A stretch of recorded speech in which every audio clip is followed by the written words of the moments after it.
العالمين والصلاة والسلام على رسوله الكريم أما بعد قال الله تبارك وتعالى في القرآن الكريم نون والقلم وما يسطرون. عزیز طلبہ،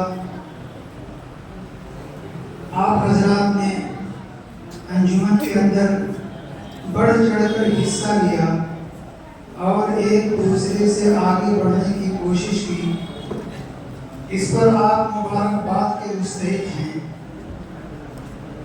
خصوصاً مضمون نگاری جو بہت سارے شعبوں میں، بہت ساری فروعات میں ایک مشکل اور اہم ترین فرض سمجھی جاتی ہے، اس میں بھی بے شمار بہت سارے طلباء نے حصہ لیا۔ تقریباً 50% طلباء نے مضمون نگاری میں حصہ لیا، جیسا کہ حضرت مفتی آفتاب صاحب آپ حضرات سے کہہ رہے تھے کہ جب مضمون نگاری کا شعبہ شروع ہوا تھا تو اس وقت طلباء نے بہت کم تعداد میں حصہ لیا تھا، تقریباً 4 طلباء نے ہی حصہ لیا تھا، لیکن طلباء کا شوق، طلباء کی رغبت، محنت، لگن اور اس سے دلچسپی بڑھتی گئی اور مضمون نگاری میں اس سال 30 سے بھی زائد طلباء نے حصہ لیا، جو عربی طلباء کا 50% تقریباً ہے۔ اس پر آپ حضرات مبارکبادی کے مستحق ہیں۔ اگر آپ لوگ مضمون نگاری کے اوپر جیسے آپ نے ابھی دلچسپی دکھائی ہے، ابھی اپنے شوق کا مظاہرہ کیا ہے، اگر آپ اس سے وابستہ رہیں، اسی طرح محنت کرتے رہیں تو انشاءاللہ آپ ماضی قریب میں ایک اچھے قلمکار کے طور پر متعارف ہو سکتے ہیں اور آپ کو دینی خدمت کرنے کا موقع ملے گا۔ اسلام کے اوپر طرح طرح کے جو اعتراضات کیے جاتے ہیں اس کے جوابات دینے کا آپ کو اچھا موقع ملے گا۔ مضمون نگاری آپ حضرات کو معلوم ہے کہ یہ انتہائی اہم شعبہ ہے۔ اس کی اہمیت کا اندازہ قرآن کریم کی اس آیت سے لگتا ہے جو ہم نے آپ کے سامنے شروع میں تلاوت کی ہے۔ اللہ تعالیٰ نے قلم کی قسم کھائی۔ یوں تو قسم کا قاعدہ آپ کو معلوم ہے کہ عام انسان اگر قسم کھانا چاہے تو صرف اللہ کی قسم کھا سکتا ہے، اللہ کے علاوہ کسی اور چیز کی قسم نہیں کھا سکتا، لیکن اللہ تعالیٰ اپنی قسم بھی کھا سکتے ہیں اور اپنی مخلوقات میں سے کسی مخلوق کی قسم بھی کھا سکتے ہیں۔ اللہ تعالیٰ قسم کھاتے ہیں اہمیت کو بتانے کے لیے۔ اللہ نے جتنی چیزوں کی قسم کھائی ہے قرآن کریم کے اندر، اس وجہ سے نہیں کہ وہ اللہ کے مقابلے میں بڑی ہیں، اللہ کے مقابلے میں ان کا رتبہ بڑا ہوا ہے، بلکہ اس وجہ سے کہ اللہ بندوں کو اس کی اہمیت سمجھانا چاہتے ہیں۔ اللہ تبارک و تعالیٰ نے قرآن کریم کے اندر قلم کی قسم کھائی، لوگوں کو یہ بات بتلانے کے لیے، ان کے ذہن و دماغ میں یہ بات بٹھانے کے لیے کہ قلم انتہائی اہم چیز ہے، اس کے ذریعے سے بڑے بڑے کارنامے انجام دیے جا سکتے ہیں، اسلام پر اعتراض کرنے والوں کو دندہ شکن جواب دیا جا سکتا ہے۔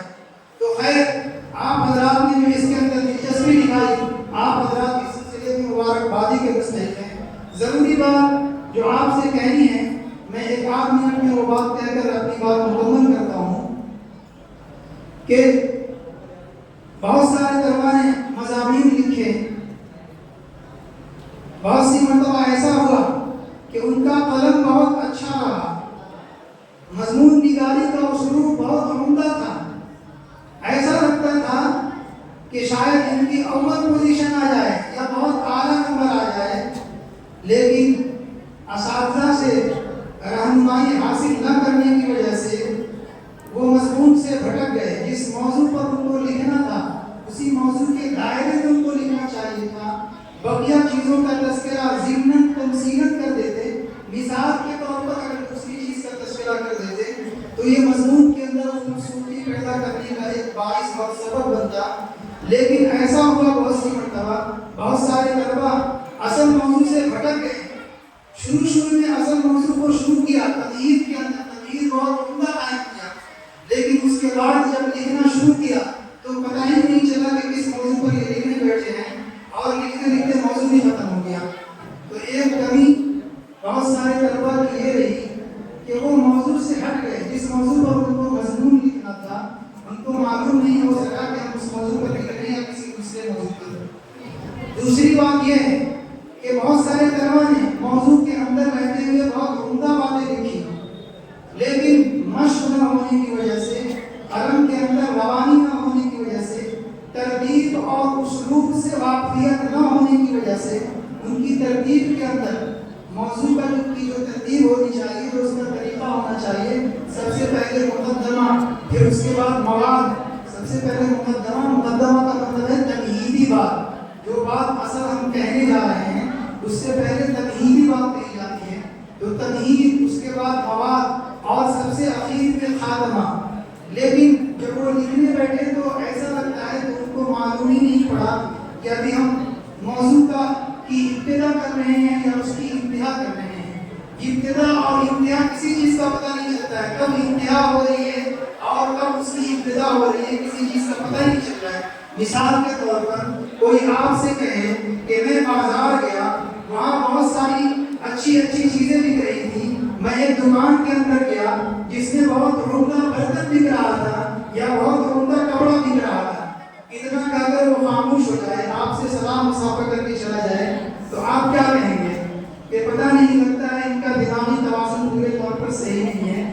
تم نے اچھے کپڑے کی دکان دیکھی تو اس میں ہوا کیا؟ کپڑا لیے یا نہیں لیے, یا لینے کا جی نہیں چاہا یا پیسے نہیں تھے, کچھ نہ کچھ اس کا نتیجہ مرتب کرنا چاہیے.